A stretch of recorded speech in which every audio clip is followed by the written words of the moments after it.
Hey guys, welcome to the second part of your revision for what CMA Intermediate Auditing Concepts। चलो बेटा, next अपन discussion करने जा रहे हैं। अपना यहां तक हो चुका था, है ना, एलिमेंट्स वाला पार्ट तक हो चुका था।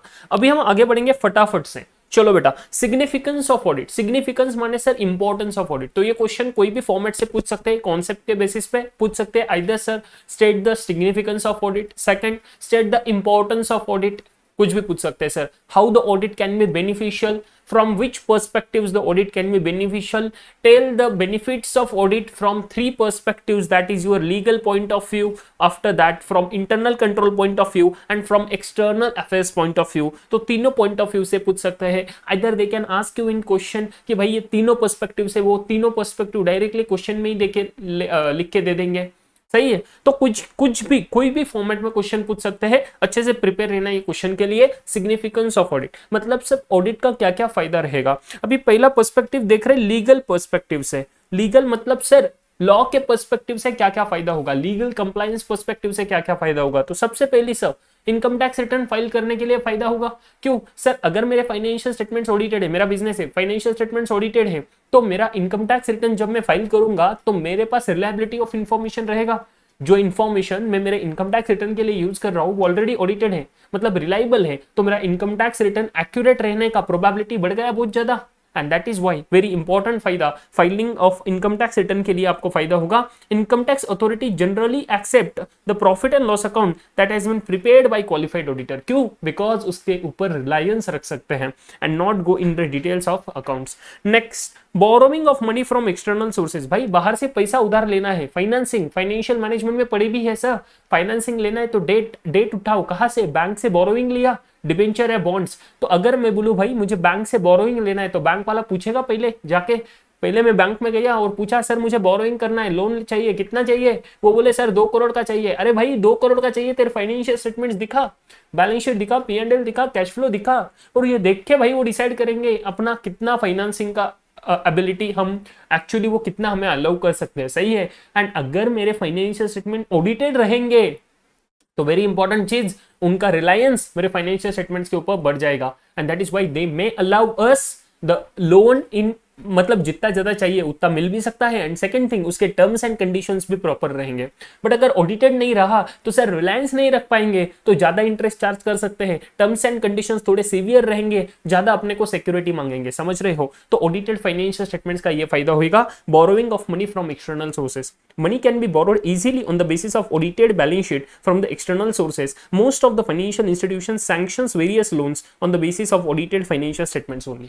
समझ रही हो? Very important. Next, statement of insurance claim. भाई बिजनेस ने कोई इंश्योरेंस का पॉलिसी ले चुका था, किसके लिए सर? कोई एसेट का नुकसान हो गया, कोई एसेट चोरी हो गया, कोई एसेट खाक मिल गया सर, रहता ही ना फैक्ट्री का फायर इंश्योरेंस। समझ रहे हो? अभी लुक को बेटा, मेरे फाइनेंशियल स्टेटमेंट्स ऑडिटेड है, उसमें ये एसेट्स दिखाए हुए हैं। अगर सर एसेट्स का वैल्यू लगाना है इंश्योरेंस क्लेम सेटल करने के लिए तो मेरे फाइनेंशियल स्टेटमेंट्स फायदा काम आ सकते हैं सर। एंड अगर वो ऑडिटेड रहेंगे तो इंश्योरेंस अथॉरिटीज वाले भी भरोसा रखेंगे ना उसके ऊपर, to make the settlement process very easy, claim अच्छे से मिलेगा based upon my balance sheet values. समझ रहे हो? वेरी इंपॉर्टेंट चीज। तो in case of flood, fire and other natural calamities and the like unexpected happenings, the insurance company may settle the claim for the loss or damages on the basis of audited accounts of the previous year। समझ रहे हो? Next, sales tax payments. जैसे income tax का देखा था वैसे ही sales tax. Income tax के लिए फाइनेंशियल स्टेटमेंट्स का बेसिस यूज करूंगा। नेक्स्ट, सेल्स टैक्स पेमेंट्स के लिए सेल्स ट्रांजैक्शंस का मेरा बेसिस यूज करूंगा। If my sales value is very much audited by the auditor and जो फाइनेंशियल स्टेटमेंट्स में दिख रहा है तो सेल्स टैक्स का जो पेमेंट होगा वो एक्यूरेटली होगा। समझ रहे हो? एंड नॉन कंप्लायंस के चार्जेस कम हो जाएंगे। सो सेल्स टैक्स पेमेंट्स के लिए ऑडिटेड बुक्स ऑफ अकाउंट में generally be accepted by the sales tax authorities. Next, action against the bankruptcy. भाई अगर बैंकरप्सी हुआ मेरा तो डिटरमाइन करना है कि इंसॉल्वेंसी के केसेस में, बैंकरप्सी केसेस में मेरे बुक्स ऑफ अकाउंट्स के बेसिस पे कि क्या पोजीशन है बिजनेस का। एंड अगर वो ऑडिटेड है तो पोजीशन और स्ट्रांग हो जाएगा, जो भी डिटर्मिनेशन करेंगे तो उसके लिए भी सर ये फायदा होगा। अगर कोई आईबीसी का क्लेम कर देता है तो फिर बैंड बच जाती है ना, तो उसके लिए देखना पड़ेगा बैलेंस शीट, तो उस बेसिस पे अगर वो ऑडिटेड है तो ज्यादा सर रिलायबल रहेगा। समझ रहे हो? तो ये तो सब लीगल पॉइंट ऑफ व्यू, पूरे लॉज एंड रेगुलेशन के पॉइंट ऑफ व्यू। पहला, income tax return. Second, borrowing of money from external sources. Third, statement of insurance claim, sales tax payments and action against bankruptcy, bankruptcy के against sir action लेने के लिए। Then internal control point of view, मतलब business को क्या फायदा होगा। Internal control point of view माने क्या कि सर मेरे बिजनेस को क्या फायदा होगा, बिकॉज इंटरनल कंट्रोल क्यों रखता है, रिस्क को मिटिगेट करने के लिए। बिजनेस के रिस्क को, मैनेजमेंट को क्या फायदा होगा, बिजनेस को क्या फायदा होगा। तो बिजनेस को क्या फायदा होगा, देखो सबसे पहले सर मुझे जो एरर्स है एंड फ्रॉड से वो जल्दी पता लगेंगे, बिकॉज बाहर वाला आके मेरी बैंड बजा के जाएगा, स्टैट्यूटरी ऑडिटर, फाइनेंशियल ऑडिटर, तो मुझे बता के जाएगा मेरी क्या क्या गलती है, क्या पे फ्रॉड हुआ है, क्या समझ रहे हो। तो एरर्स एंड फ्रॉड्स को जल्दी पता लगा सकता हूँ यूजिंग माई ऑडिट, सही है। तो errors and frauds can be located at an early date so that in future no attempt is made to commit such fraud as one is rather careful not to commit an error और fraud as the accounts are subject to audit. ये advantage of audit बहुत important चीज है। क्यों sir, हमने देखा था, अगर आपको याद है, अगर आपने मेरा क्लास किया तो आपको याद होगा बेटा कि हमने देखा था कि एडवांटेजेस ऑफ ऑडिट में स्पेसिफिकली एक पॉइंट था कि मोरल ड्यूटी, एक एम्प्लॉय पे मोरल प्रेशर क्रिएट होता है कि भाई मैं एम्प्लॉय हूं, अगर मेरे कंपनी जिसमें मैं काम कर रहा हूं अगर उसका ऑडिट होता है रेगुलरली तो मैं कुछ गलत चीज करने के पहले 10 बार सोचूंगा। बट अगर ऑडिट वगैरह कुछ नहीं होता, सब कंपनी के एम्प्लॉयज के ऊपर ही है, तो भाई फिर तो मैं 10 बार नहीं सोचूंगा अगर मुझे कुछ गलत करना है तो। समझ रहे हो क्या, मैं कुछ करता नहीं हूँ गलत, समझते हो क्या आपको। अरे मैं बस एग्जांपल दे रहा हूँ, ढोक लो, कुछ झोल मत कर देना, नहीं तो सर आप ही हमें सिखाते हो ऑडिटर नहीं, ऐसा कैसे बोलते हो, ऐसा नहीं है, ठीक है, समझ गया ना बेटा। तो ये बहुत इंपॉर्टेंट चीज है। तो इसके वजह से बेटा जल्दी से एरर्स पता लग जाएंगे, फ्रॉड्स पता लग जाएंगे, अगर कुछ हुआ है क्या, एंड एम्प्लॉयज भी 10 बार सोचेंगे तो उसका प्रोबेबिलिटी होने का कम हो जाएगा। और सर एरर्स तो इंटेंशनल नहीं रहते, फिर कैसा, अरे भाई जब ऑडिट होना है तब जब मैं काम कर रहा हूं तो मैं इज्जत से करूंगा। क्यों, बिकॉज अगर मेरी काम करते समय कोई गलती होगी तो पता लगाएगा ऑडिटर, मेरी बैंड बजाएगा मैनेजमेंट, समझ रहे हो। बट अगर ऑडिट ही नहीं हो रहा है तो मैं छोड़ दूंगा, चलो यार कर दो यार, कैसे भी फ्रस्ट्रेशन यार, अगर किसी का कॉल आ गया, झगड़े वगैरह हो गए, फिर तो सर बैंड ही बज गई ना, तो कर दे अपने मन के हिसाब से, बाद में रेक्टिफाई करते आएगा जब पता लगेगा तब। और कंपनी अपना थोड़ी ना है, अपने को तो सैलरी आ रहा है महीने के बेसिस पे, ऐसा सोच के भी हो सकता है। तो वो एरर प्रोबेबिलिटी क्यों कम होगा, क्योंकि ऑडिट हो रहा है। Next, moral check on employees, अब भी बात करी एडवांटेजेस में, जो हम पॉइंट देखे वही पॉइंट, मोरल चेक, ये significance is nothing but advantages, importance of audit ना। इंपॉर्टेंस एंड एडवांटेजेस दोनों वर्डिंग में क्या फर्क है। इंपॉर्टेंस मतलब क्या फायदा होता है ऑडिट करने से, ऑडिट करने से एडवांटेजेस भी वही बोलता है। इंपॉर्टेंस क्या महत्व है ऑडिट का, एडवांटेजेस क्या फायदा होता है, सेम कुछ नहीं यार, मैक्सिमम पॉइंट सेम ही आएंगे।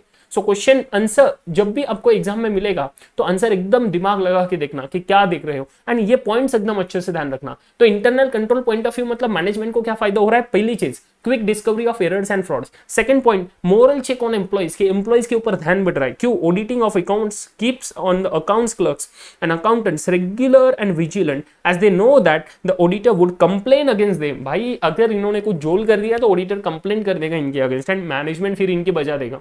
तो इसलिए मोरल चेक रहता है एम्प्लॉय के ऊपर। Advice to the management, guys अगर आपको याद है तो मैंने एक आपको कॉन्सेप्ट बताया था management letter, do you guys remember. जिन्होंने मेरे से क्लास किया है फटाफट मेरे साथ बोल दोगे सर हाँ या नहीं। अरे याद है कि आपको मैनेजमेंट लेटर, सर क्या बोल रहे हो, letter of representation, return representation, ऐसे 580 क्या, नहीं रे बेटा, मैंने आपको डिफरेंस भी बताया था sir, return representation is different, management letter is different, management letter is different. Return representation company देता है ऑडिटर को, समझ रहे हो। अगर इंस्टीट्यूट का दिमाग फिर गया और उन्होंने एडवांस लेवल का क्वेश्चन पूछ लिया जो यूजुअली सीएमए पूछते हैं, सीएमए में पूछ लिया तो बजा देंगे आपकी ये क्वेश्चन पूछ के कि sir return representation and management letter में डिफरेंस क्या होता है। रिटर्न रिप्रेजेंटेशन सब मैंडेटरी होता है, गवर्न किया जाता है ऐसे 580 के हिसाब से। Management letter is not mandatory, management letter is recommended. Are you guys getting, mandatory and recommended में जमीन आसमान का फर्क है। ऐसे 580 बोलता है रिटर्न रिप्रेजेंटेशन के बारे में, अगर आपको याद रहेगा जाएगा तो ठीक है। ये कंपनी देता है ऑडिटर को, मैनेजमेंट लेटर ऑडिटर देता है कंपनी को, ऑडिटर देता है कंपनी को, समझ रहे हो, जिसका ऑडिट कर रहे, समझ रहे हो। सो मैनेजमेंट लेटर में क्या रहेगा रे बेटा, मैनेजमेंट लेटर में रहेगा कि सर हम ऑडिट करते समय हमें क्या क्या जोल पता लगे। सो इसमें ऑब्जर्वेशंस रहेंगे, ऑब्जर्वेशंस रहेंगे जो अपने को पता लगे, बट भाई जिसका कोई मेरे ऑडिट के ओपिनियन पे इंपैक्ट नहीं आया, और उसके लिए इंप्रूवमेंट्स क्या क्या हो सकते हैं, इंप्रूवमेंट्स क्या क्या जरूरी है, क्या क्या हो सकते हैं, हमारे कुछ सजेशंस भी देंगे हम कि भाई ये चीज इंप्लीमेंट करो तो आपको सर फायदा होएगा। तो ये चीज जो होती है बेटा, इसको बोलते हैं मैनेजमेंट लेटर। ये ऑडिटर देगा कंपनी को। Are you guys getting? तो मुझे बोलो कंपनी को फायदा नहीं हो रहा ऑडिट के वजह से, ऐसी चीजें पता लगेगी, तो इसमें पता लगेगा भाई कि ऑडिटर को क्या क्या चीजें पता लगी, एडवाइस मिलेगा मैनेजमेंट को। किसके तरफ से? ऑडिटर के तरफ से। It may happen that the management may consult the auditor and seek advice on the certain technical points, although it is not duty of the auditor to give advice। Auditor का duty है क्या? नहीं भाई। अभी ये 2 point अलग अलग ध्यान में रख लो। मैनेजमेंट लेटर ऑडिटर देगा मैनेजमेंट को। अभी कुछ कुछ टाइम ऐसे होगा कि मैनेजमेंट ऑडिटर को हेल्प मांगेगा कि भाई तुम हमें एडवाइस दो ना, हम कैसे बढ़े, हमें नहीं समझ रहा है अकाउंटिंग एंट्री कैसे करें। भैया तू भी सीए है। ऑडिटर ने बोला मैनेजमेंट को, भैया तू भी सीए है। बोले नहीं सर हमारे टाइम इंडेस नहीं था, हमारे टाइम एएस था, आप तो इंडेस पढ़ चुके हो। तो मैं बोला ठीक है चल बताता हूं तुझे क्या करना है। बोले बताओ सर इस अकाउंटिंग एंट्री को, मैं इस ट्रांजैक्शन को कैसे अकाउंटिंग एंट्री करूं। मैं बोला देख भाई ये नया चेंज आया है, ये कर दे। मैंने एडवाइस दिया। मेरा ड्यूटी था कि ऑडिटर करके? नहीं सर मेरा ड्यूटी नहीं था, फिर भी मैंने एडवाइस दिया। मैनेजमेंट को फायदा हुआ मेरे वजह से। ये फायदा बोल रहा है। मैंने जो बोला management letter, that is another kind of फायदा टू मैनेजमेंट ओनली। समझ रहे हो? वेरी इंपॉर्टेंट थिंग, अच्छे से ध्यान रखो। Practically written representation and management letter both are different. Next, uniformity in accounts. अरे भाई यूनिफॉर्मिटी इन अकाउंट्स मतलब क्या? अगर मुझे बोलो भाई if accounts have been prepared on an uniform basis, एक साल का accounts can be compared with other years and if there is any discrepancy the cause may be inquired into. तो ऑडिट करने से क्या पता रहेगा सर? आपके अकाउंटिंग में यूनिफॉर्मिटी आएगा, बिकॉज ऑडिटर बताएगा ना, ऑडिटर बताएगा आपको भाई ये चीजें आप चेंज कर रहे हो तो यूनिफॉर्मिटी लाना जरूरी है। तो ऑडिटर बताएगा तो आपको सर यूनिफॉर्मिटी मेंटेन हो जाएगी। समझ रहे हो? तो ये फायदा होगा आपको एंटिटी को। एंटिटी के 5 फायदे internal control point of view से। पहला, quick discovery of error and fraud. मेरे साथ बोलोगे, मैं टाइम पास के लिए नहीं बोल रहा, ढोकलो प्लीज बोलो मेरे साथ। From quick discovery of error and fraud. Second, moral check on the employees. Third, advice to the management. And the fourth, uniformity in accounts. चलो guys, next one, from external affairs point of view.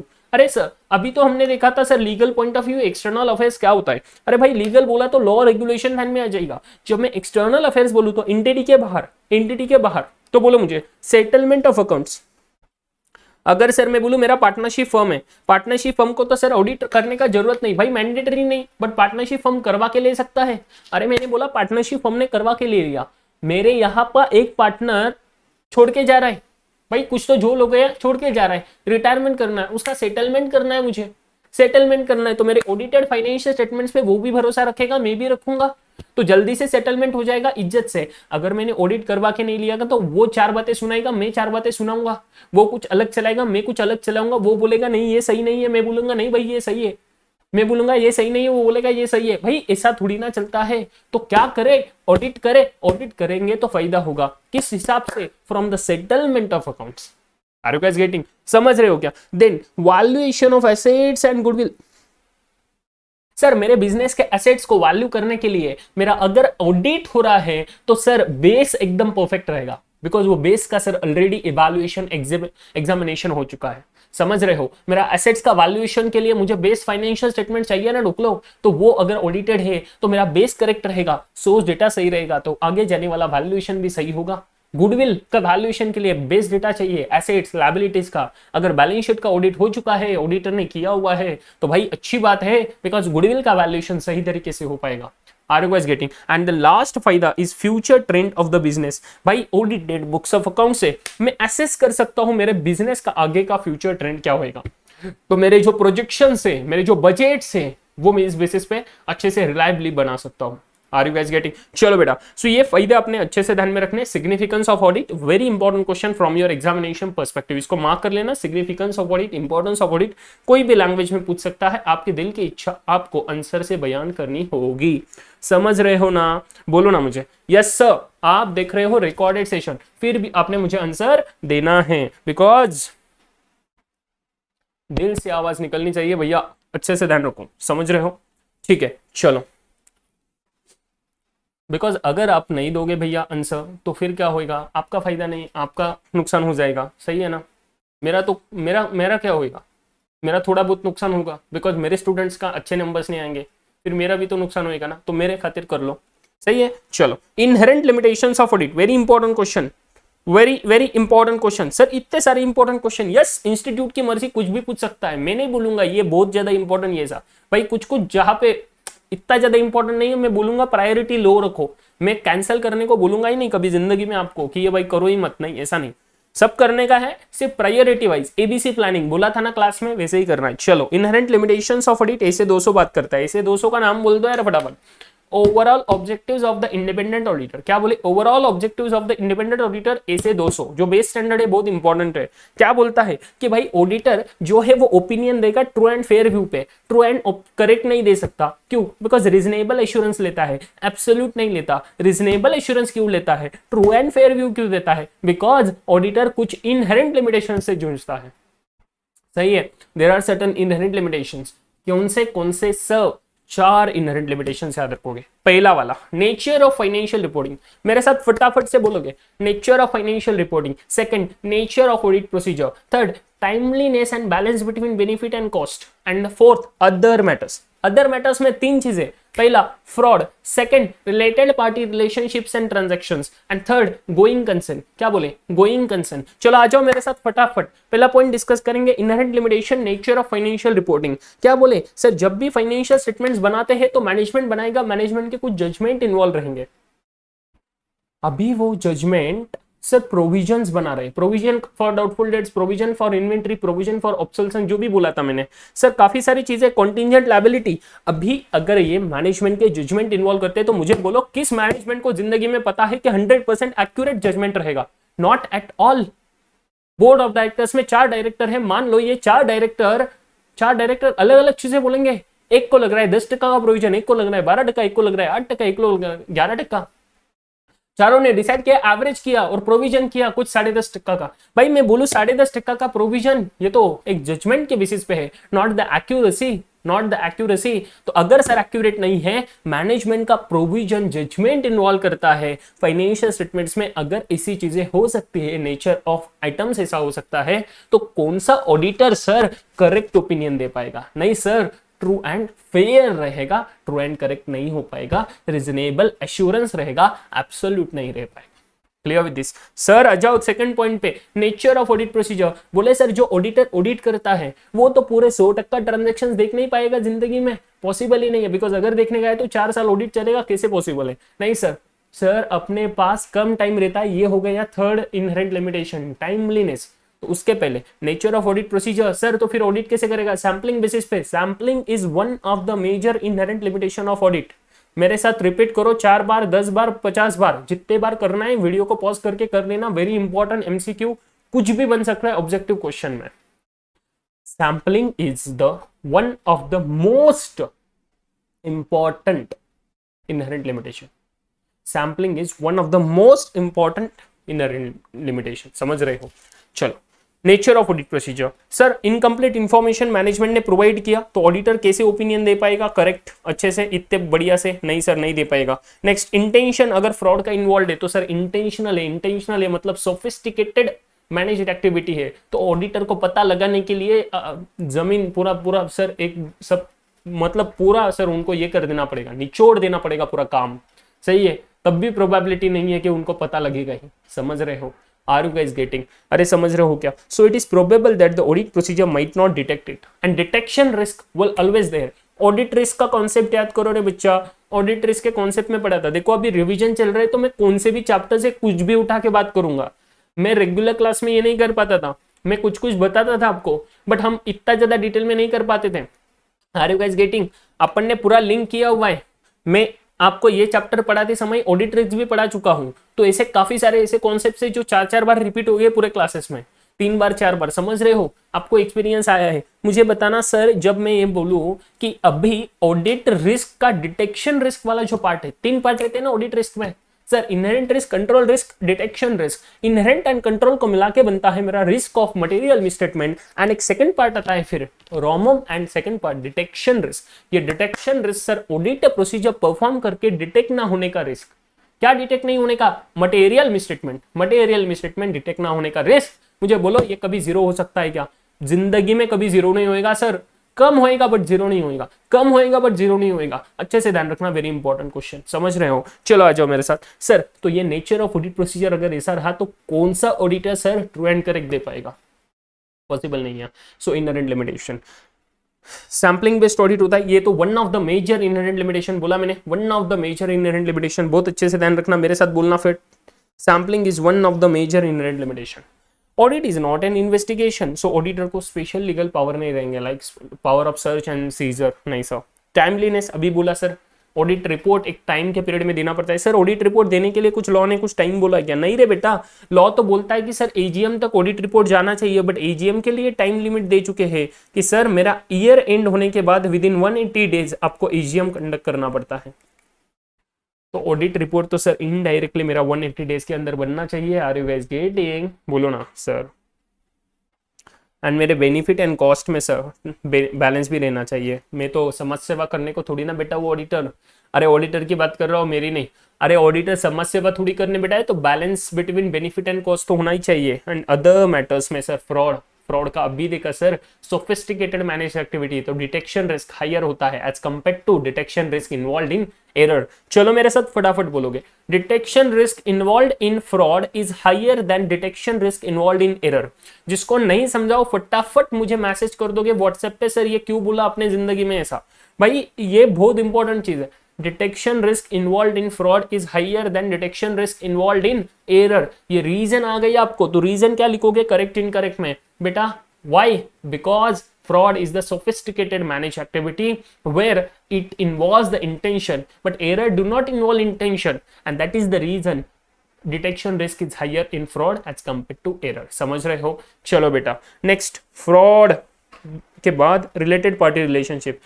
मुझे बोलो यार, related party relationships में तो अपने ही बंदे, तो fraud करना तो और ज्यादा इजी यार, तो detection risk higher. Next, future events और conditions that may cause an entity to cease to continue to going concern। मुझे बोलो ऐसे 570 गोइंग कंसर्न का कॉन्सेप्ट पढ़ा था। गोइंग कंसर्न का कॉन्सेप्ट क्या बोलता है सर? गोइंग कंसर्न बोलता है जब भी कोई अकाउंटिंग होएगा, जब भी कोई एंटिटी फाइनेंशियल स्टेटमेंट्स बनाएगा, तो उसका बेसिक प्रिंसिपल रहता है, one of the basic principle याद है ना रे, गोइंग कंसर्न, कि सर एंटिटी चलता जाएगा इस बेसिस पे फाइनेंशियल स्टेटमेंट्स बना रहा है कौन? मैनेजमेंट। बट सर अगर इस पे कोई डाउट रहा तो उसका डिस्क्लोजर देना पड़ता है एफएस में, कि हमें भरोसा नहीं हमारा एंटिटी टिकेगा क्या। अभी मुझे बोलो, जब ऑडिटर ये टेस्ट करना चाहेगा कि एक्चुअल में एंटिटी गोइंग कंसर्न है या नहीं है, तो ऑडिटर को मिनिमम कितने पीरियड का कंसीडर करना चाहिए? कितना पीरियड कंसीडर करना चाहिए? ऑडिटर ने सर मिनिमम 12 महीना। Please look at this, not exactly 12 महीना, very very important thing, not exactly 12 months, minimum 12 months. ये क्वेश्चन बन सकता है ऑब्जेक्टिव में। मैंने मेरे टेस्ट सीरीज जो था एमसीक्यू का, उसमें क्वेश्चन डाला था एमसीक्यू, कितना पीरियड रहता है? मिनिमम 12 मंथ्स या एग्जैक्टली इक्वल टू 12 मंथ्स, या doesn't matter sir, minimum 12 months, not exactly equal to 12 months. Look at this very important MCQ, जो मैंने मेरे सीए इंटर और सीएमए इंटर का जो ऑडिट का टेस्ट सीरीज लेता हूं मैं एमसीक्यू का, उसमें डाला था। अच्छे से ध्यान रखना, very important thing. Minimum 12 months का कंसीडर करता है कौन? ऑडिटर। मैनेजमेंट उनका देखिएगा, गोइंग कंसर्न का असेसमेंट करेगा 12 महीने के ऊपर। सही है, समझ रहे हो क्या? बट ऑडिटर जब टेस्टिंग करेगा तो ऑडिटर मिनिमम 12 मंथ्स कंसीडर करेगा। कब से सर? जिस साल का ऑडिट कर रहा है वो साल एंड होने के बाद 12 मंथ। समझ रहे हो क्या? Are you guys getting? तो ऑडिटर सर जब बोलेगा कि गोइंग कंसर्न ठीक है सर, बिकॉज मैंने 12 महीने चेक किए, अभी 12 महीने चेक करके मुझे लग रहा है कि कंपनी को कोई धोखा नहीं है, बट सर ऑडिट रिपोर्ट दे दिया, दूसरे दिन फैक्ट्री में आग लग गई, सब उद्ध्वस्त सर, डिस्ट्रॉय, खत्म, गोइंग कंसर्न आ गया खतरे में। मैनेजमेंट आया रोता रोता, बोला ऑडिटर की गलती है। ऑडिटर ने ऑडिट रिपोर्ट में बोला कि कोई गोइंग कंसर्न में इश्यू नहीं है। ऑडिटर उसको एक कुछ नहीं करेगा। ऑडिटर बोलेगा भाई ऐसा क्यों करता है तू मेरे साथ? ये मेरा इनहेरेंट लिमिटेशन होता है, क्योंकि गोइंग कंसर्न यार फ्यूचर मैंने थोड़ी ना देखा है, मैं भगवान थोड़ी हूं कि आगे क्या होने वाला है। मैं तो existing event and condition and assessment of future projections के बेसिस पे बोलता हूं। ये जो आग लगा, ये जो डिस्ट्रॉय हुआ, इसमें सर मैं कुछ नहीं कर सकता। इवन तुझे ही नहीं पता था कि दूसरे दिन आग लगेगी, भाई तू मेरे पे कैसे डाउट ले सकता है? ये मेरा इनहेरेंट लिमिटेशन है। Are you guys getting? समझ रहा है? ऐसे 570 वेरी इंपॉर्टेंट 2 क्वेश्चन, इसलिए इतना ज्यादा टाइम लिया। अभी हम बढ़ेंगे आगे। एंगेजमेंट लेटर का कॉन्सेप्ट क्या होता है? एंगेजमेंट लेटर कुछ नहीं सर, ये रिटर्न एक डॉक्यूमेंट रहता है जहां पे terms and condition, scope of audit, काफी सारी चीजें हम इन्वॉल्व करेंगे। कौन किसको देगा सर? ये एंगेजमेंट लेटर ऑडिटर पहले मैनेजमेंट को प्रोवाइड करेगा, मैनेजमेंट सब चीजें पढ़ेगा, साइन करेगा एंड ऑडिटर को वापस करेगा। Are you guys getting? अरे समझ रहा है क्या? ऑडिटर ने सब engagement letter, terms and condition सब इंक्लूडिंग स्कोप ऑफ ऑडिट, चार क्या क्या चीजें रहती है एंगेजमेंट लेटर में, वो चीजों का क्वेश्चन आपको एग्जामिनेशन में बन सकता है। तो ये सब चीजें इंक्लूड करके एंगेजमेंट लेटर ऑडिटर पहले मैनेजमेंट को देगा, वो लोग देखेंगे, साइन करेंगे। सो एक्चुअल में एंगेजमेंट लेटर कौन किसको दे रहा है? मैनेजमेंट साइन करके ऑडिटर को दे रहा है। समझ रहे हैं क्या? अरे समझ रहे हैं क्या? चलो, engagement letter, although the form and content of engagement letter differs from client to client, but in general the following references should be made in audit engagement letter। कि भाई मेरे engagement letter में क्या क्या रहेगा वो क्लाइंट टू क्लाइंट डिपेंड करेगा, वो तो ऑब्वियस है, बट एक जनरल क्या क्या चीजें रहेगी। जनरल में सर ऑडिट का ऑब्जेक्टिव क्या है? सर क्या ऑब्जेक्टिव रहता है? 200 में जो पढ़ा है लास्ट लेक्चर में पार्ट 1 में, वो देख लेना फटाफट अगर नहीं देखा रहेगा तो। स्कोप ऑफ एंगेजमेंट, ऑडिट का क्या क्या स्कोप है वो भी पढ़ा था बेटा अपन ने। नेक्स्ट, मैनेजमेंट रिस्पॉन्सिबिलिटी क्या क्या है? मैनेजमेंट रिस्पॉन्सिबिलिटी याद है? To preparation of financial statements, अरे बोलो ना, preparation and presentation of financial statement to assess the impact of going concern, वो भी मैनेजमेंट का रिस्पॉन्सिबिलिटी है। Are you guys getting? चलो नेक्स्ट, एग्जिस्ट यानी इंटरनल कंट्रोल वाला, बहुत इंपॉर्टेंट चीज, मैनेजमेंट का रिस्पॉन्सिबिलिटी है to design, implement and maintain the internal control system in the organization. Are you guys getting? तो 3 मैनेजमेंट की रिस्पॉन्सिबिलिटी। पहली रिस्पॉन्सिबिलिटी मोनी बोली preparation and presentation of FS, उसी के साथ सर मैं अगर बोल दूं डायरेक्टली इंटरनल कंट्रोल्स, ये हो गया मेरा पहला और तीसरा, जो मैंने पहले 3 बोले थे उसमें से पहला और तीसरा मिला के पहला कर दिया। And second sir going concern, समझ रहे हो? गोइंग कंसर्न का असेसमेंट करना, गोइंग कंसर्न असेसमेंट, ये मैनेजमेंट की रिस्पॉन्सिबिलिटी होती है। अगर क्वेश्चन आ गए तो लिख देना ये 3 चीजें, समझ रहे हो? Next, existence of inherent limitations of audit and resulting material misstatement, तो भाई ये इनहेरेंट लिमिटेशन रहते हैं, बाद में कोई झगड़ा करने ना आ जाए मेरे साथ तो उसको पहले ही बोल दो कि इतने इनहेरेंट लिमिटेशन है, सो इसीलिए मैं ट्रू एंड फेयर दूंगा एंड रीजनेबल एश्योरेंस लेके बताऊंगा। समझ रहे हो? एब्सोल्यूट नहीं, ट्रू एंड करेक्ट नहीं। The need for use of services of internal auditors, अगर मुझे कोई एक्सपर्ट का इंटरनल ऑडिटर के सर्विसेज की जरूरत लगी मेरे ऑडिट परफॉर्म करने के लिए तो भाई मैं कर सकता हूं, वो पहले ही बता दो मैनेजमेंट को। Next, the requirement of management representation letter, very important thing, ये इसे रिटर्न रिप्रेजेंटेशन जो बोलते हैं ना, इसे 580 का ये वाला है वो, कि भाई तुमसे हमें रिटर्न रिप्रेजेंटेशन लगेगा। क्यों? बिकॉज जो भी आप इंफॉर्मेशन प्रोवाइड कर रहे हो, जो भी आपका रिस्पॉन्सिबिलिटी है वो आप फॉलो कर रहे हो क्या, या आप मुझे लिख के दो हस्ताक्षर में, हस्ताक्षर के साथ, समझ रहे हो? सिग्नेचर के साथ मुझे लिख के दे दो बढ़िया से, समझ रहे हो? मैं आपके ऊपर भरोसा नहीं रखता भाई, ऑडिट का काम कर रहा हूँ, टाइम पास नहीं कर रहा। Next, restriction on the auditor's liability, भाई कोई झोल हो गया तो ऑडिटर रिस्पॉन्सिबल नहीं रहेगा, समझ रहे हो? अनलेस एंड अनटिल मैं कुछ इन्वॉल्व हूं उसमें फ्रॉडुलेंटली, इंटेंशनली, समझ रहे हो? तो restriction on the auditor's liability, मेरा लायबिलिटी कहां तक रेस्ट्रिक्टेड है वो बता दो उनको। Then basis for computation of audit fees, audit का फीस कितना रहेगा, बिलिंग कब कब होएगा, कब कब इनवॉइस रेस करूंगा, उसका अरेंजमेंट, सब चीजें बता दो। And the form of reports and other communication of the results. Sir हमें मैनेजमेंट को क्यों बताना था कि हम क्या ऑडिट रिपोर्ट देने वाले, उसका क्या फॉर्म रहेगा, कि उसमें क्या क्या चीजें रहेगी, एक जनरल फॉर्मेट उनको बताना पड़ेगा, बिकॉज उनको भी पता होना चाहिए कि हम ऑडिट रिपोर्ट में क्या क्या देंगे। Are you guys getting? तो वो आपको बताना पड़ेगा। ये हुआ एंगेजमेंट लेटर का क्वेश्चन, आपको एग्जामिनेशन में बन सकता है कि what can be the contents of engagement letter.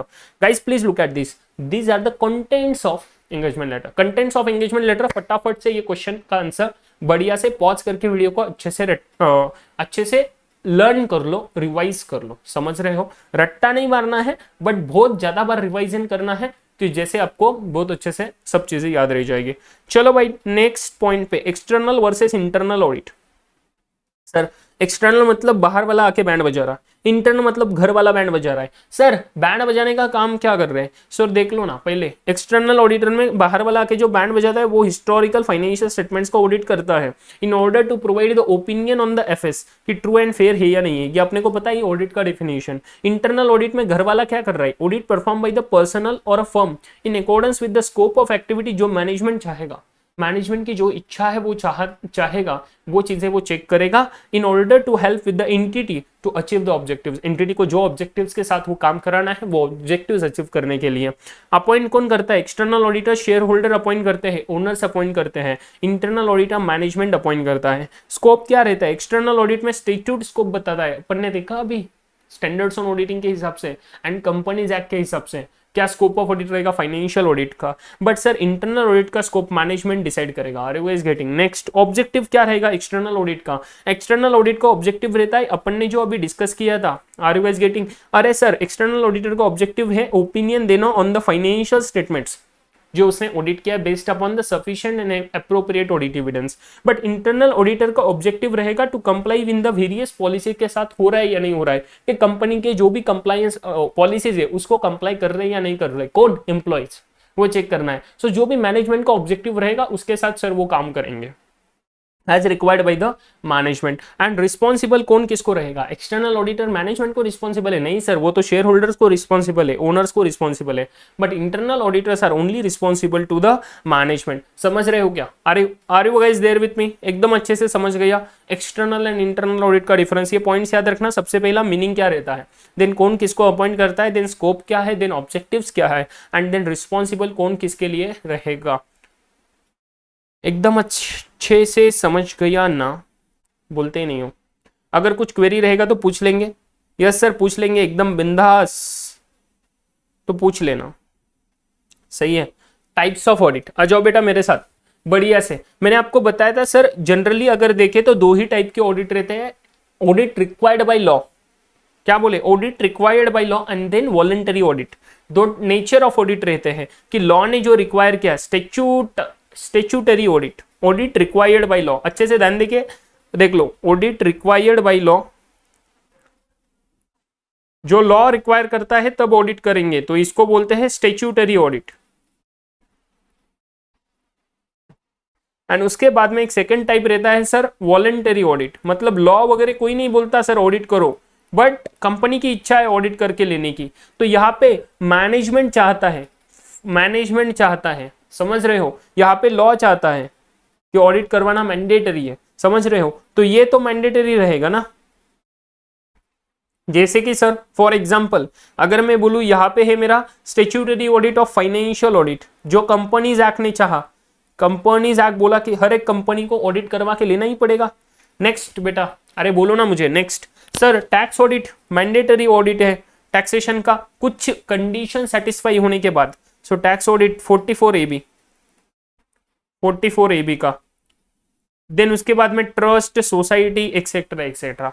उसके बाद में वॉलंटरी सर, कोई सोल प्रोप्राइटर किराना दुकानदार वाला है बट बहुत बड़ा बिजनेस है उसका, किराना दुकानदार छोटा नहीं बोल रहा है, बड़ा वाला किराना शॉप। सर अगर वो किराना वाला चाहता है कि मेरे यहाँ पे तो 50 एम्प्लॉइज काम करते तो मुझे भी ऑडिट करवा के लेना है, तो उसका वॉलंटरी रहेगा, उसने चाहा तब ऑडिट बना, समझ रहे हो। किराना शॉप विथ 50 एम्प्लॉइज बोल रहा मैं, 2-4 एम्प्लॉइज का शॉप वाला थोड़ी ना ऑडिट करा के लेगा, बैंड बजा देगा, उसको तो ऑडिट भी नहीं पता है क्या है क्या नहीं है, समझ रहे हो। चलो बेटा आ जाओ मेरे साथ। टाइप्स ऑफ ऑडिट अच्छे से पढ़ना। Audit can be various types, मैंने बोला है ये दो मेजरली कैटेगरी में बाइफर्केट होता है, बट एग्जामिनेशन में आएगा तो ऐसे लिखना आपके मॉडल के हिसाब से। Are you guys getting? उसके हिसाब से रिवाइज कर रहे हैं। Audit can be of various types, they can be classified on the basis of independence और इंटरफेरेंस ऑफ द क्लाइंट। क्या बोले, क्लाइंट का कितना इंडिपेंडेंस है एंड इंटरफेरेंस क्या है, उस बेसिस पे सर एक तो हम ये कर सकते हैं, and on the basis of function perform, कि कौन क्या फंक्शन पे परफॉर्म कर रहे हैं, ये दो बेसिस पे होगा। जब हम बोले कि independence and interference of client के बेसिस पे टाइप्स ऑफ ऑडिट, तो सबसे पहला स्टैट्यूटरी स्पेशल ऑडिट, जो अपन ने बोला कि गवर्नमेंट अपॉइंट करता है, तो ये CNDG, controller and auditor general of India, समझ रहे हो। उसके बाद में statutory audit, cost audit, tax audit, जो अभी अपन डिस्कस किए। Then internal audit by the auditor, वो मे और may not be the independent auditor. मुझे बोले इंटरनल ऑडिटर एम्प्लॉय रह सकता है क्या कंपनी का? Absolutely yes sir, he may और may not be employ. So ये भी एग्जामिनेशन में ऑब्जेक्टिव क्वेश्चन बन सकता है। एंड फंक्शनल क्लासिफिकेशन के बेसिस पे अगर टाइप्स देखें तो statutory auditor of a company and statutory cost audit. समझे? Clear with this? अरे मुझे बोलो ना एकदम बढ़िया से, ठीक है। तो ये आपके मॉडल के हिसाब से आंसर देना। मैंने एक ओवरऑल आपको व्यू दिया था स्टैट्यूटरी एंड ये वाला वॉलंटरी वाला, बट मॉडल के हिसाब से ऐसे आंसर देना, dependence on independence and interference of client. तो statutory special audit, government audit, then second statutory audit, cost audit, tax audit, and third वाला internal audit. And dependence on functional classification करे तो statutory audit of company and then statutory cost audit. स्टैट्यूटरी cost ऑडिट माने section 148 वाला, समझ रहे हो। नेक्स्ट ट्रू एंड फेयर का कॉन्सेप्ट क्या बोलता है सर, एक फंडामेंटल कॉन्सेप्ट है ट्रू एंड फेयर मतलब सर ये ऐसे 700 के लिए बहुत काम आता है। ऐसे 700 जब बोलता है कि ऑडिटर ने ओपिनियन देना जरूरी है, ऐसे 200 का ऑडिटर का ऑब्जेक्टिव था सेकंड वाला टू रिपोर्ट एंड कम्युनिकेट, मतलब ओपिनियन देना था, सही है। बट ऐसे 700 बोलता है कि कैसे ओपिनियन देना चाहिए, ऑडिट रिपोर्ट का फॉर्मेट वगैरह क्या रहेगा, अपन ने पढ़ा है वो, अभी रिवाइज करेंगे थोड़े लेक्चर्स में, समझ रहे हो। तो वो ऐसे 700 बोलता है ऑडिटर ने कि ओपिनियन फॉर्म करना चाहिए on the evaluation of conclusion, जो भी आपने ऑडिट करके कंक्लूड किया वो कंक्लूजन्स के बेसिस पे ओपिनियन देना चाहिए। एंड जब ट्रू एंड फेयर व्यू का ओपिनियन देंगे तो ऑडिटर ने क्या क्या चीजें देखनी है, तो जो जो अपन ने, मैंने आपको एक ट्रिक बताया था ये याद रखने का कि असर्शंस याद रख लो, असर्शंस याद रहेगी तो असर्शंस के बेसिस पे इसके पॉइंट्स लिखना। Assets not under valued over valued, मतलब वैल्यूएशन का असर्शन। मैं बोला no material asset is omitted, मतलब कंप्लीटनेस का असर्शन। मैं बोला charge assets are disclose, the disclosure PND का assertion, presentation and disclosure. Material liability should not be omitted, again completeness का असर्शन फॉर द लायबिलिटीज, ये ऊपर वाला एसेट्स के लिए था, अभी लायबिलिटीज वाला। P&L and balance sheet discloses all the matters that required to be disclosed. Again, P&D का general point. Then accounting policies consistently followed, which is very important thing. And all unusual, exceptional and non-recurring items disclosed separately. जैसे कि prior period item has to be disclosed separately. कोई loss हुआ बहुत बड़ा, one time है, recurring नहीं है, उसको भी अलग से disclose करना पड़ेगा। ये सब चेक करके ऑडिटर बोलेगा ट्रू एंड फेयर व्यू है या नहीं है। Are you guys getting? अरे समझ रहे हैं, वेरी इंपॉर्टेंट क्वेश्चन है यार, ट्रू एंड फेयर व्यू का कॉन्सेप्ट कुछ भी पूछ सकते हैं सीएमए में। क्यों? बिकॉज सर थियोरेटिकल पेपर है और बहुत 5-6 थ्योरी आता है, मतलब सर एकदम रटने वाला थ्योरी आता है कि state the concept, how do you understand the true and fair view concept. तो अभी क्या लिखेगा बच्चा? अरे भाई लिख दो, जितना जिंदगी में पता है इस हिसाब से लिख दो। Are you guys getting? तो ये अच्छे से ध्यान रखना क्या क्या पॉइंट्स कवर करने, you can write down in your own language, but जितना ज्यादा रिवीजन करोगे टेक्निकल लैंग्वेज बिल्डअप होगा, और जितना ज्यादा टेक्निकल लैंग्वेज बिल्डअप होगा उतना ज्यादा फायदा होगा एग्जामिनेशन में, याद रखना, सही है, उतने ज्यादा मार्क्स मिलेंगे। खुद के लैंग्वेज को ज्यादा मार्क्स नहीं मिलते, सो याद रखना। Clear with this? मटेरियलिटी का कॉन्सेप्ट अपन ने पढ़ा था, इसे 320 बात करता है मटेरियलिटी। तो मटेरियलिटी तो लास्ट लेक्चर में बोल चुका हूँ कि सर एक ऐसा लेवल होता है जिस लेवल तक किसी को जिंदगी में कुछ फर्क नहीं पड़ता, बट सर उस लेवल के बाद सबको फर्क पड़ने लगता है। कौन सा लेवल? सो टेक्निकल लैंग्वेज में देखें तो one of the basic fundamental concept है एंड ए कंटिन्यूअस प्रोसेस है मटेरियलिटी का असेसमेंट करना। मटेरियलिटी क्या रहता है? It is the level beyond which, it is the level beyond which, it is the level of misstatement basically, beyond which the significant impact on the users who are taking the economic decisions based upon the financial statements। मेरे जैसे कोई users हैं, मैंने आपको example दिया था, फटाफट से देख लो। मेरे जैसा एक चिंटू है यहाँ पे, अरे क्या हो रहा है इसको, 2 मिनट रुको, 2 मिनट गाइस, ये हवला हो गया, सुनता ही नहीं। हाँ ये देखो, एक कोई है मेरे जैसा यहाँ पे, ओके, मैंने रिलायंस के शेयर्स लिए। अभी मैंने देखा कि भाई रिलायंस के शेयर्स लेके मैं अगर बोलूं कि भाई मुझे रिलायंस के कंपनी में अगर 5 लाख रुपए तक झोल रहा तो मुझे कुछ फर्क नहीं पड़ता, बिकॉज 5 लाख रिलायंस के लिए कुछ भी नहीं है। तो मैंने अगर बोला कि 5 लाख तक, अगर अभी रिलायंस के लिए 5 लाख तो मतलब एकदम चिंदी है, इसका मटेरियलिटी तो करोड़ में रहेगा, समझ रहे हो। बट मैंने बोला कि 5 लाख रुपए मैंने मान लिए, तो 5 लाख रुपए तक मुझे कुछ फर्क नहीं पड़ता। बट अगर रिलायंस में 6 लाख रुपए का झोल हो गया तो मेरे इकोनॉमिक डिसीजंस पे फर्क पड़ेगा। जब रिलायंस का फाइनेंशियल स्टेटमेंट्स देखा, उसमें अगर 5 लाख का गलती है तो मेरे डिसीजंस मेकिंग पे कुछ फर्क नहीं पड़ता, बट 6 लाख का गलती रहा एफएस में तो मेरे डिसीजन मेकिंग पे फर्क पड़ेगा। तो इसको बोलते हैं मटेरियलिटी लेवल, समझ रहे हो। तो 6 लाख और 6 लाख के ऊपर मान लो, मैंने बोल दिया कि मेरे इसमें फर्क पड़ेगा, 6 लाख या 6 लाख के ऊपर गलती रहा तो ये मेरा मटेरियलिटी लेवल, कुछ भी, समझ रहे हो। तो ये कैसे डिसाइड करेंगे सर? ये फाइनेंशियल स्टेटमेंट्स के आइटम्स के बेसिस पे डिसाइड करेंगे, उसके अलग अलग फैक्टर्स रहेंगे, कैसे डिसाइड करेंगे। तो कभी कभी रेवेन्यू के बेसिस पे रहेगा, कभी एसेट्स के बेसिस पे रहेगा, कभी आपके लायबिलिटीज के बेसिस पे रहेगा, कभी आपके इक्विटी के बेसिस पे रहेगा। जो भी रहेगा वो डिसाइड करना पड़ेगा ऑडिटर को, it is a matter of professional judgement, समझ रहे हो। इससे 320 इसमें हेल्प करता है आपकी। उसके बाद में कंसेप्ट ऑफ मटेरियलिटी, फटाफट से ध्यान दे दो इस पॉइंट में क्या क्या लिखोगे। मटेरियलिटी का कॉन्सेप्ट के ऊपर अगर आपको शॉर्ट नोट वगैरह पूछ लिया तो एग्जामिनेशन में क्या क्या लिखोगे। एक बेसिक फंडामेंटल कॉन्सेप्ट है बोलना, और एक कंटिन्यूअस प्रोसेस है असेसमेंट का, and covers its all the stages from recording to classification and presentation, and auditor has to constantly जज वेदर अ पर्टिकुलर आइटम और ट्रांजेक्शन इज मटेरियल और नॉट। ऐसे 320 एक कॉन्सेप्ट बताता है, वो बोलता है कि the concept of materiality is applied by the auditor both in planning and performing the audit. समझ रहे हो? एक मिनट रुक जाओ, मुझे पेजेस ऐड करने पड़ेंगे, मैं पॉज कर रहा हूं 2 सेकंड के लिए। यस देखो, सो ये मटेरियलिटी इज अप्लाइड ऐसे 320 के हिसाब से both in the planning and performing the audit, कि सर प्लान करते समय भी मटेरियलिटी को अप्लाई करेंगे, परफॉर्म करते समय भी अप्लाई करेंगे, एंड जब इवैल्यूएट कर रहे इफेक्ट ऑफ आइडेंटिफाइड मिसस्टेटमेंट्स, मतलब जो जो भी गलती आपको पता चली, ये गलती एरर के वजह से, मिसस्टेटमेंट एरर के वजह से हो सकता है या फ्रॉड के वजह से भी हो सकता है। सो किसके भी, दोनों में से किसके भी वजह से हो सकता है। जब आपने आइडेंटिफाई किया ये, तब उसका इफेक्ट इवैल्यूएट करने के लिए भैया आप मटेरियलिटी को यूज करोगे। एंड अनकरेक्टेड मिसस्टेटमेंट्स रहे, अनकरेक्टेड मतलब ऐसा मिसस्टेटमेंट कि आपने जो गलतियां आइडेंटिफाई की वो गलतियां बना आपका मिसस्टेटमेंट, जो आपने गलतियां आइडेंटिफाई की बुक्स ऑफ अकाउंट्स में वो बना मिसस्टेटमेंट।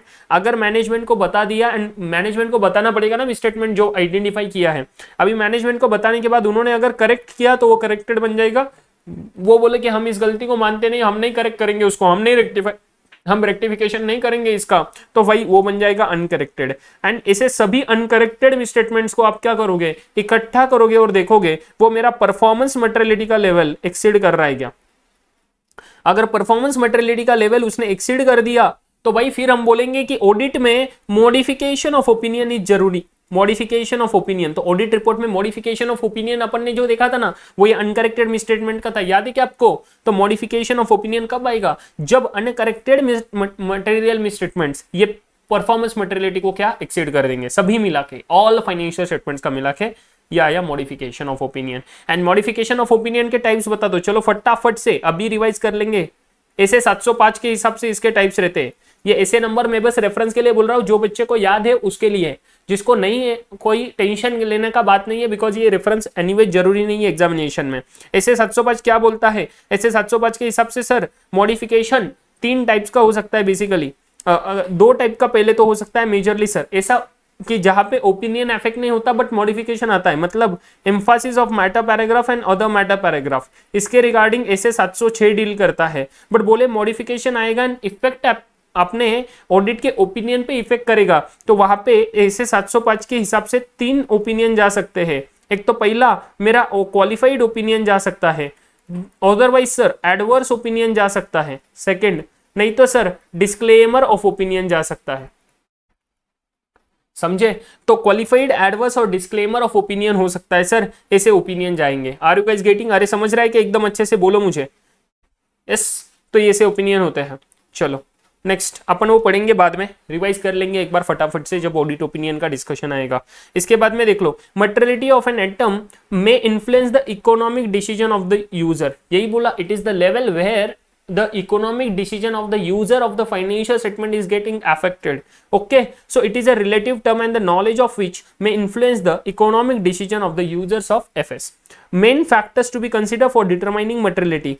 जब मटेरियलिटी डिटरमाइन कर रहे हैं तो क्या क्या फैक्टर्स को कंसीडर करना पड़ सकता है, तो ये एग्जामिनेशन के लिए आपको क्वेश्चन बन सकता है कि कौन से फैक्टर्स रहेंगे टू डिटरमाइन मटेरियलिटी। पहला, इंडिविजुअली अगर देखें तो अगर हम इंडिविजुअली डिटरमाइन करें तो भाई 1000 रुपए का पेमेंट ये मटेरियल हो सकता है कोई स्मॉल बिजनेस में, बट अगर हम देखें कि वही बड़ा बिजनेस है तो वहां पे 1 लाख रुपए का पेमेंट भी मटेरियल नहीं रहेगा। माने सर रिलायंस के बिजनेस में 1 लाख का पेमेंट भी मटेरियल नहीं रहेगा, बट छोटे बिजनेस में 1000 का पेमेंट भी सर मटेरियल रहेगा। तो वो डिपेंड करता है अपने एंटिटी के इस पे। सेकंड, एग्रीगेट में अगर देखें तो ये एग्रीगेट में डिटरमाइन करेंगे, मतलब पूरा टोटल इनकम देखेंगे, टोटल फाइनेंशियल स्टेटमेंट्स के बेसिस पे देखेंगे, तो वहां पे सर मेजरली मोर मटेरियल हो सकता है looking into each individual investments. कभी कभी देखा ये 1-1 हजार रुपए के, मान लो 1-1 लाख रुपए के बड़े बिजनेस में कुछ नहीं है, बट 1 लाख के 100 एरर है, तो ये बन गया सर 100 लाख। अभी 100 लाख मटेरियल बनेगा, तो एग्रीगेट में सर वो मटेरियल हो सकता है, इंडिविजुअल में शायद ना हो, तो यहाँ पे मटेरियल रहेगा।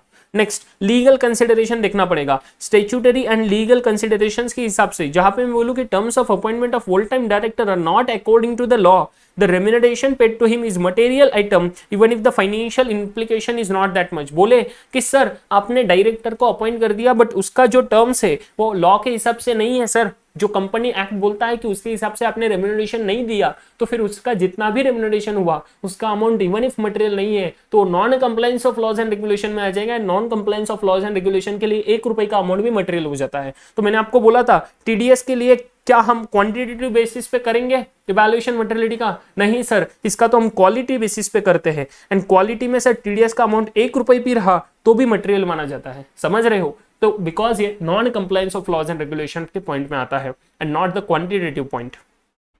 Legal definition, it may be defined और डिस्क्राइब्ड इन लॉ इटसेल्फ। जैसे शेड्यूल 3 बोलता है कि जब अपने फाइनेंशियल स्टेटमेंट में डिस्क्लोजर करना है तो ऐसा हर एक आइटम का डिस्क्लोजर अलग से होना चाहिए जो 1% ऑफ रेवेन्यू और 5,000 रुपए का एसेट, कैपिटल एसेट। एक्चुअली यहां पे मैंने आपको बोला है ये आपके मॉडल के हिसाब से लिया था, मैंने ये आपके मॉडल के हिसाब से लिया था। This is according to ICMAI model.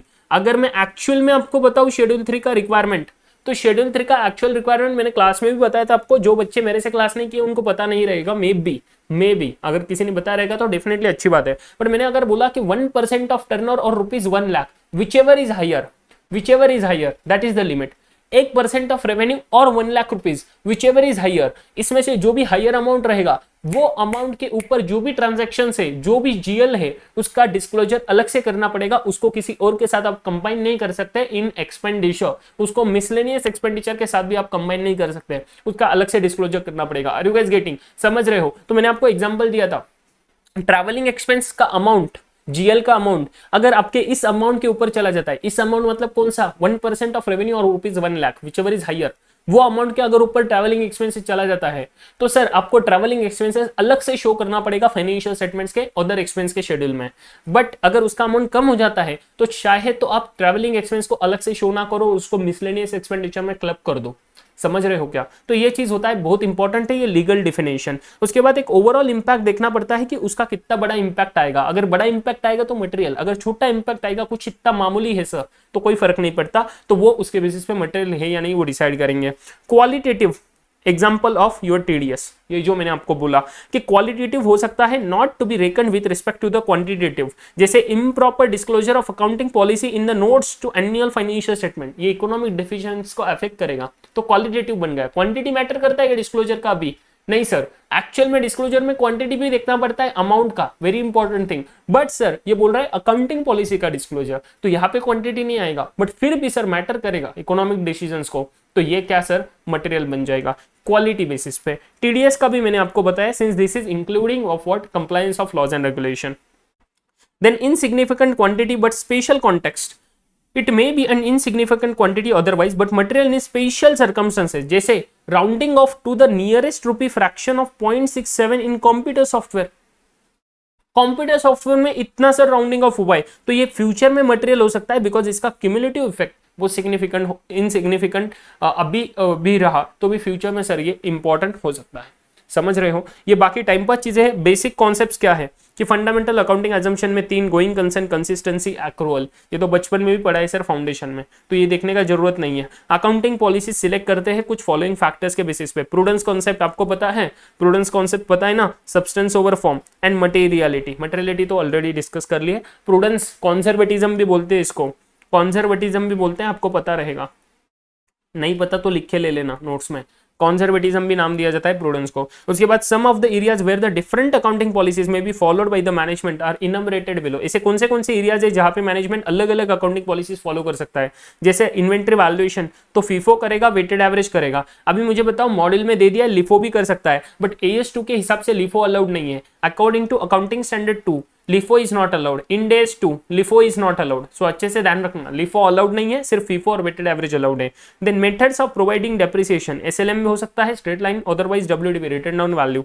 उसके बाद कन्वर्जन ऑफ फॉरेन करेंसी में एवरेज रेट से कर सकते हैं या ट्रांजैक्शन ट्रेलिंग से कर सकते हैं सर, रेट से।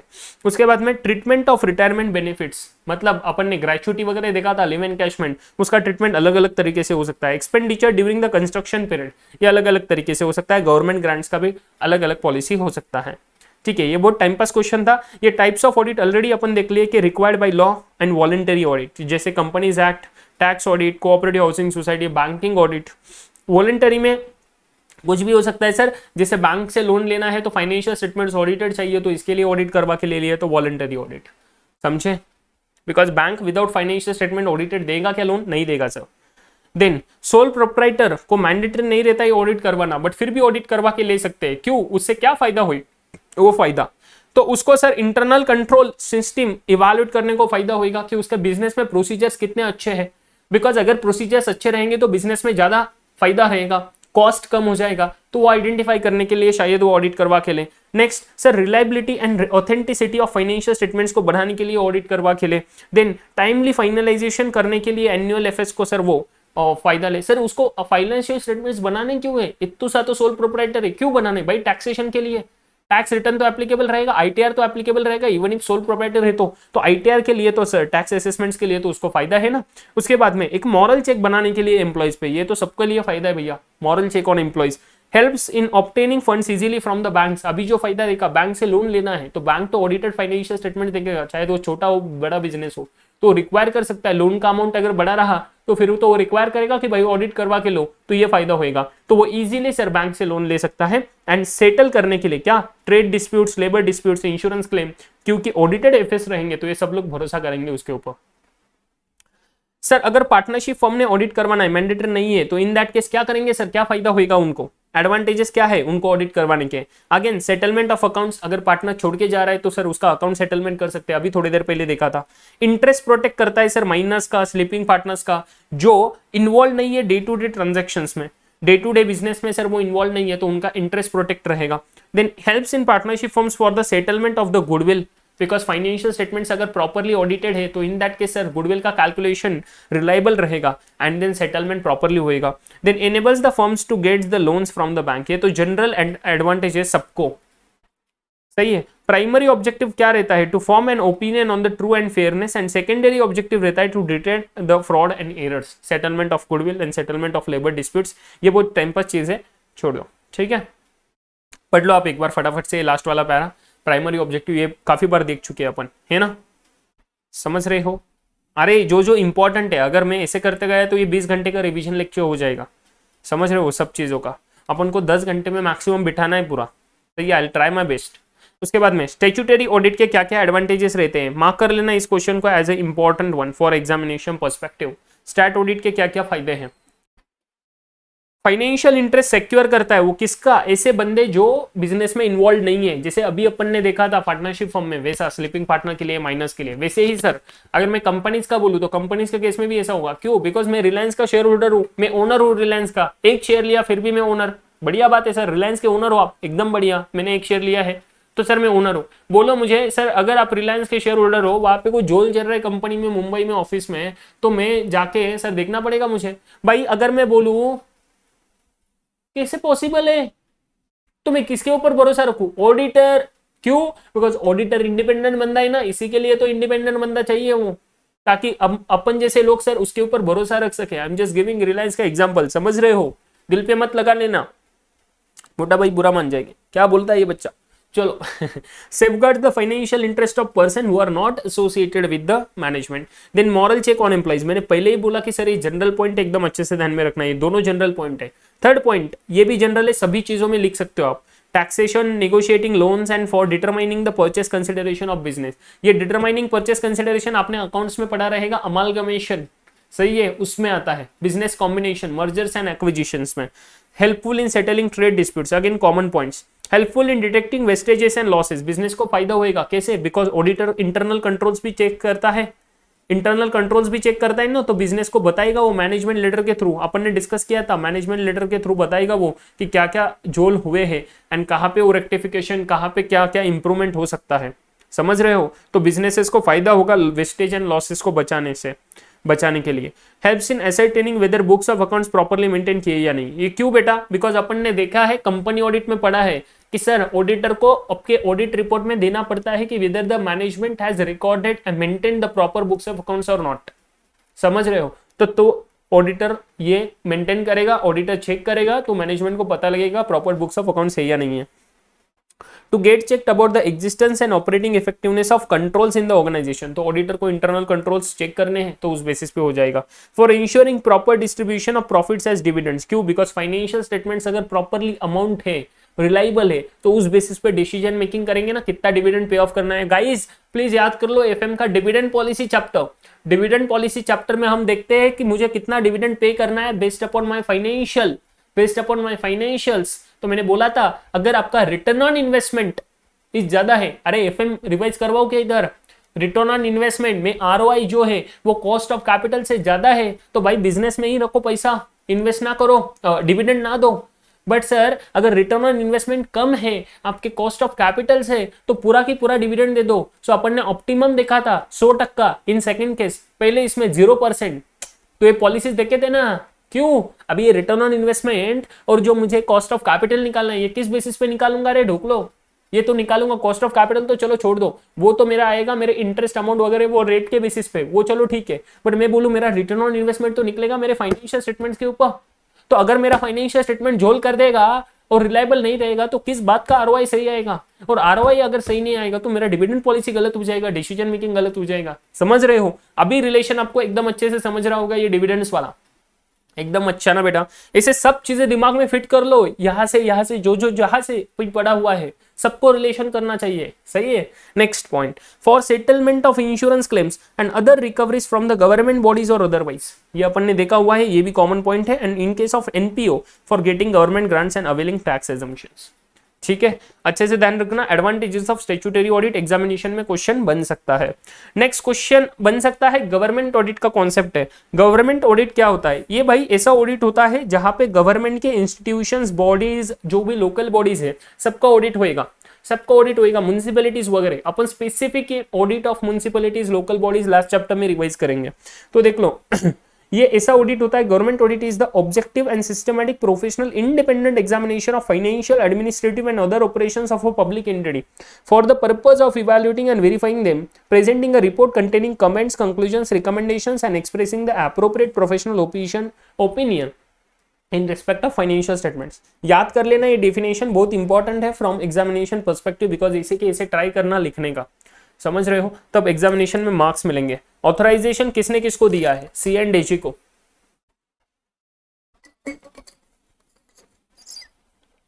सीएनडीजी को ऑथराइज किया ना गवर्नमेंट ऑडिट के केस में, सीएनडीजी अपॉइंट करेगा किसी और को। हाँ, अभी अच्छे से ध्यान रखना, गवर्नमेंट ऑडिट के केस में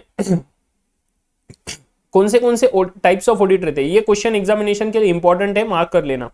टाइप्स ऑफ गवर्नमेंट ऑडिट, पहला ट्रांजैक्शन ऑडिट, सेकंड एफिशिएंसी कम परफॉर्मेंस ऑडिट। अभी याद रखना जब मैं बोलता हूं ट्रांजैक्शन ऑडिट तो दो चीजें आएगी, expenditure and receipts. Expenditure audit में 5 पॉइंट्स आएंगे, अच्छे से ध्यान रखना, सॉरी 4 पॉइंट्स आएंगे आपके मॉडल के हिसाब से अगर मैं जाऊँ तो एक्सपेंडिचर ऑडिट में 4 पॉइंट्स आएंगे। ऐसे मैंने बोला हुआ है कि इसमें 5 पॉइंट्स आते हैं, बट चलो छोड़ दो, इसका एक जो पॉइंट रहता है वो वाला उन्होंने अलग से दिया हुआ है, परफॉर्मेंस ऑडिट वाला, सही है। ऐसे 5 ऑडिट्स आते हैं, 5 टाइप्स आते हैं, बट एक्सपेंडिचर के मॉडल के हिसाब से 4 ही टाइप्स है, सो अच्छे से ध्यान रखना। और 5वां आप एग्जामिनेशन में एज अ एक्स्ट्रा लिख देना, परफॉर्मेंस ऑडिट, सही है, मैंने क्लास में भी बोला हुआ है आपको, वो उन्होंने अलग से दिया हुआ है, एफिशिएंसी कम परफॉर्मेंस ऑडिट। एक्चुअली वो कभी कभी एक्सपेंडिचर ऑडिट में भी कंसिडर किया जाता है। क्यों? बिकॉज एक्सपेंडिचर ऑडिट जब आप करोगे, एक्सपेंडिचर ही रहता है ना परफॉर्मेंस ऑडिट में, जितना ज्यादा खर्चा कर रहे हो। तो देखो चलो फटाफट से एक्सपेंडिचर ऑडिट बोला तो पहले audit against rules and orders. Audit against rules and orders मतलब जो भी सर एक्सपेंडिचर किया है वो रूल्स एंड रेगुलेशंस को फॉलो करता है क्या, जो भी लॉज एंड रेगुलेशंस रिक्वायर्ड है उसके हिसाब से फॉलो करता है। तो expenditure incurred confirms to the relevant provisions of the statutory enactment and financial rules and regulations, order जो दिए कॉम्पिटेंट अथॉरिटी ने उसको फॉलो करता है क्या, वो चेक करना है आपने ऑडिट करते समय। देख सैंक्शंस का ऑडिट ऑफ सैंक्शंस, ये सब एक्सपेंडिचर का ही ऑडिट हो रहा है अलग अलग पर्सपेक्टिव से। पहला पर्सपेक्टिव था रूल्स एंड ऑर्डर्स को फॉलो किया या नहीं, सेकंड पर्सपेक्टिव जो एक्सपेंडिचर था वो सैंक्शनड एक्सपेंडिचर है या नहीं है, या मन मर्जी से कर रहे, सैंक्शन होना चाहिए ना। फिर वो सैंक्शन आपका जनरल हो या स्पेशल हो। जनरल माने सर पहले ईयर के स्टार्ट में ही बोल दिया कि 5 लाख तक का ये नेचर में खर्चा कर सकते हैं, बट कोई अलग नेचर का खर्चा करने का जरूरत पड़ गया कोई बॉडी को, लोकल बॉडी को, म्युनिसिपैलिटी को, और इसके लिए उन्होंने स्पेसिफिक अप्रूवल मांगा ऊपर के अथॉरिटी के लोगों से, तो हुआ स्पेशल रिजोल्यूशन, स्पेशल सैंक्शन। और सबसे पहली चीज देखनी, जो भी एक्सपेंडिचर हुआ वो सैंक्शनड है या नहीं है। सर सैंक्शनड है तो जितना अमाउंट के लिए सैंक्शन किया एक्चुअल एक्सपेंडिचर का अमाउंट वो सैंक्शन अमाउंट के ऊपर नहीं जाना चाहिए. So whether the actual expenditure exceeds the sanction limit, objection raise किया या नहीं किया.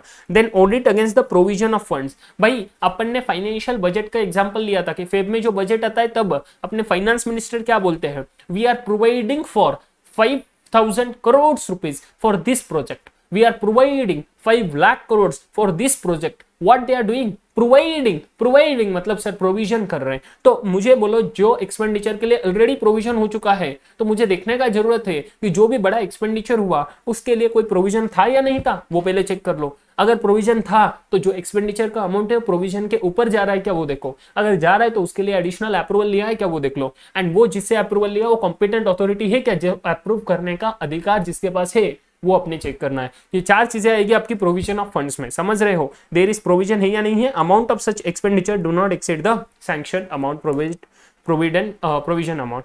And last one is audit of financial propriety. Propriety बोला मतलब morality, ethics and quantity, quality check करना है.